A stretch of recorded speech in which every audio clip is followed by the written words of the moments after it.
is what I was greeted with. I can say I personally have never seen hoof growth quite this bad.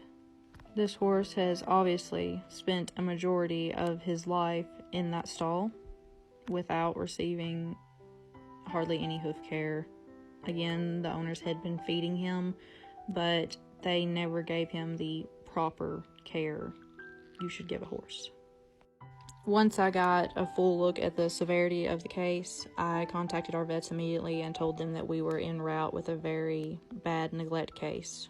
Our next goal was getting him on the trailer because, again, this horse had not walked out of the stall in years, so it was very painful for him. After we were fully aware of just how severe this poor horse's condition was after being locked in a stall for many, many years, we knew our next goal was to get him seen by our vets as soon as possible. So we got him loaded in the trailer and started to make our way to our team of vets who were all very anxious to meet him.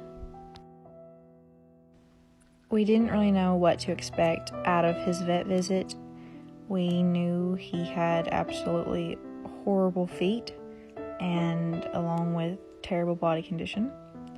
We just knew that he needed help. So we were going to help him however we could. His first steps off of the trailer really just made all of us cringe because we knew how much pain he had to be in. Our vets quickly got to work, looking him over, checking his heart and lungs, and then our next goal was getting him inside the building.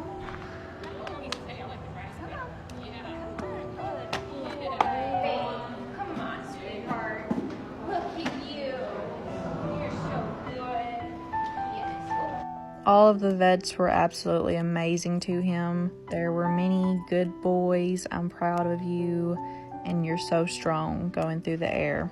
They all quickly got to work.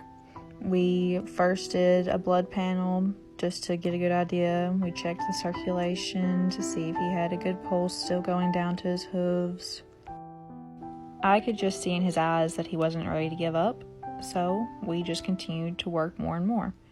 He had a wound on his back that they started working with instantly. He was very happy to get water. Every time he turned around, he had someone there wanting to give him loves or treats for that matter. The most crucial part were the x-rays. We were ready to see a lot of rotation, but he surprised us with hardly no rotation at all. Everyone was completely baffled by this. Our next task was getting him cleaned up and settled in to hopefully get him ready for the next few days ahead of him. Be sure to like and follow for part 3 and to follow his journey.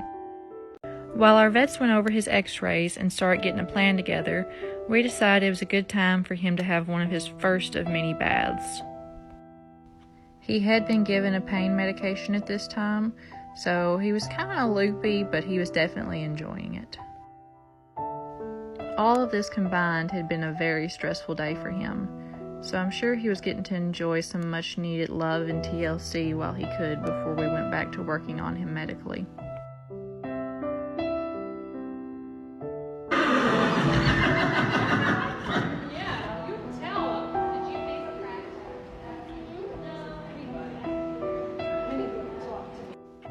Finally, with a good idea of what we'd be working with, we began cutting off the first layer of overgrown hoof.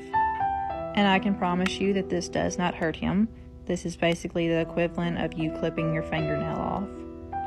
One of the main reasons we waited until x-rays were done before trimming his hooves was because in cases like this, the horse could suffer from severe rotation of the bones in their hooves, or their quick, like what dogs have in their nails, could possibly grow out more than usual, and if cut deeply could cause pain and lameness on that hoof. This sore, you see, was caused from his hoof rubbing his leg for so long. Close to 10 pounds of excess hoof was removed before we all finally agreed that he had had enough for one day and needed time to relax and decompress. So he didn't have to do any excess walking. We loaded him back onto the trailer to pull him around to his back quarantine stall where he would stay for the next few days at the vet clinic.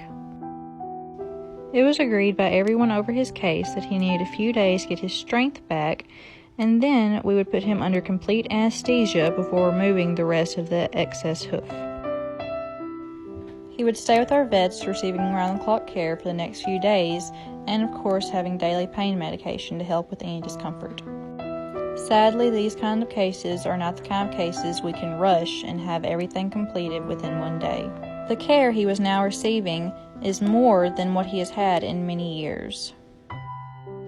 We set the date for his procedure and then allowed him to rest for the days leading up. He took full advantage of his round-the-clock 5-star care he was receiving, as you can see here as he enjoyed his fan and all the scratches he could possibly receive. It was wonderful for us to be able to see life back in this beautiful horse's eyes, and he was finally able to rest for once, knowing that he was in a safe place and being taken care of.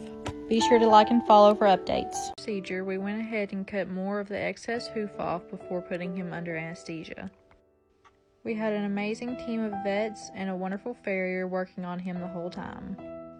Once more the hoof was removed, it was time to go and put him under anesthesia to get the rest of the more complicated parts.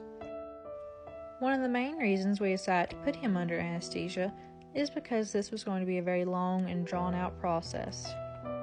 This way, he wasn't having to stand for multiple hours supporting himself with only 3 legs while we worked on him. He did perfectly fine the whole time he was under and never had any issues. We did see that he was going to be sore as expected on the right front hoof, which was, of course, his worst hoof. He was also very loopy whenever he woke back up and very confused as to what happened. About an hour later, he was perfectly stable and ready to go. Once we pulled into our drive, you could tell that he was instantly curious as to what was going on around him. He instantly got to work on eating as much grass as he could fit in his mouth at a time. He was also very curious of absolutely anything I did with him. At one point, he stopped eating and just looked at me as if to say, "So this is all mine?"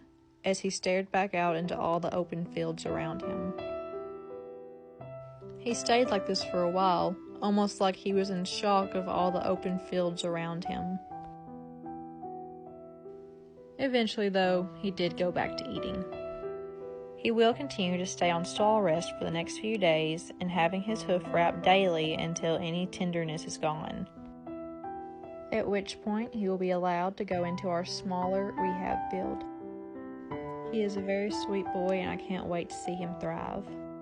Y'all be sure to like and follow so you can get regular updates.